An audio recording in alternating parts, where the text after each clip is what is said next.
नमस्ते। पश्चिमी एशिया में 3-4 महीने से चल रहे इजराइल हमास युद्ध की वजह से जारी तनाव के बीच ईरान और पाकिस्तान का एक दूसरे की सरजमी पर हमले से स्थिति और बिगड़ सकती है। मंगलवार को ईरान ने पाकिस्तान की सीमा के भीतर कथित सुन्नी आतंकी समूह के ठिकाने पर मिसाइल और ड्रोन हमले किए। उसने दावा किया कि ये आतंकी समूह उसके यहां सक्रिय हैं और पाकिस्तान से संचालित है। इस हमले के बाद पाकिस्तान को पहले से तो कुछ सूझ नहीं रहा था कि वो करे तो क्या करे। वह काफी ज्यादा दबाव में था। 5 साल पहले भारत की बालाकोट में एयर स्ट्राइक के बाद अब ईरान के हमले से उसके ऊपर कमजोर देश का ठप्पा लगने का खतरा था। लिहाजा ये दिखाने के लिए वह कमजोर मुल्क नहीं है, उसे कार्रवाई करनी थी। गुरुवार तड़के उसने भी ईरान की सीमा में घुसकर एयर स्ट्राइक का दावा किया। उसने भी वही ग्राउंड गिनाया जो ईरान ने गिनाया था, यानी अपनी राष्ट्रीय सुरक्षा के लिए खतरा बने संगठनों पर कार्रवाई। ईरान के भीतर एयर स्ट्राइक करके पाकिस्तान ने संदेश देने की कोशिश की कि वह अपनी संप्रभुता का उल्लंघन बर्दाश्त नहीं करने वाला है। हालांकि ऐसा करते वक्त उसने एक बड़ी कूटनीतिक चूक कर दी। उसकी कार्रवाई से भारत की तरफ से भविष्य में बालाकोट जैसी और एयर स्ट्राइक का रास्ता भी साफ हो गया है। ईरान की एयर स्ट्राइक से पाकिस्तान बिलबिला रहा था।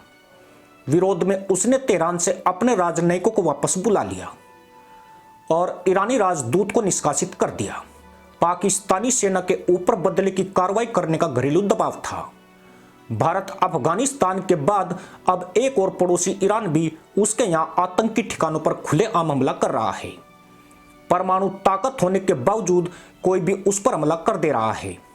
इससे न सिर्फ उसकी छवि एक कमजोर लाचार देश की बन रही थी, बल्कि आतंकवाद के पनाहगाह के तौर पर भी पुख्ता हो रही थी। लिहाजा ईरान पर पलटवार उसकी मजबूरी थी। गुरुवार को उसने दावा किया कि उसने ईरान के सिस्तान और बलूचिस्तान प्रांत में आतंकियों के छिपने के कथित अड्डों पर सटीक सैन्य कार्रवाई की है, जिसमें कुछ आतंकी मारे गए हैं। पाकिस्तान के विदेश मंत्रालय ने एक बयान जारी कर ईरान के भीतर की गई सैन्य कार्रवाई के बारे में बताया। बयान में कहा गया कि इस इंटेलिजेंस बेस्ड ऑपरेशन का नाम मरगबार शर्मचार था। इसका शाब्दिक अर्थ गुरिल्ला लड़ाकू की मौत है। दरअसल बलूचिस्तान के चरमपंथियों को शर्मचार कहा जाता है।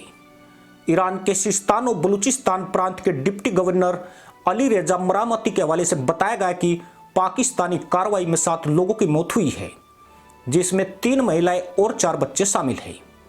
मरने वाले सभी लोग विदेशी हैं, यानी हमले में किसी भी ईरानी नागरिक की मौत नहीं हुई है।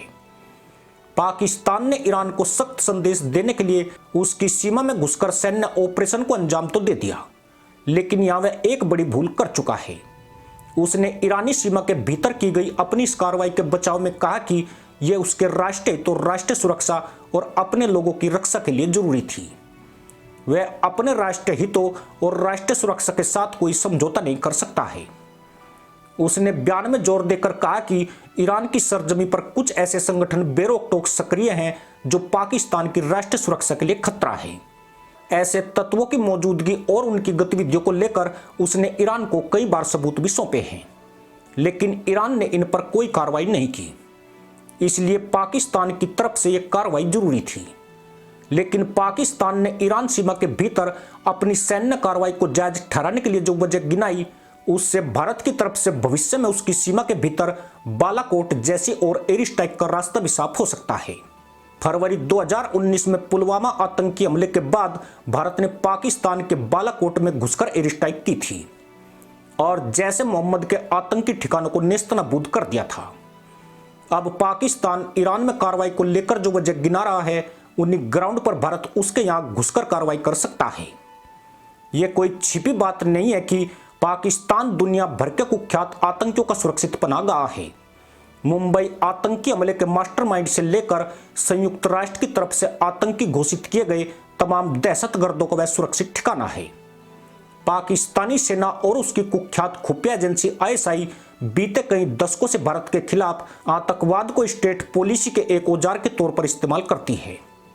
भारत दशकों से सीमा पार आतंकवाद का पीड़ित रहा है।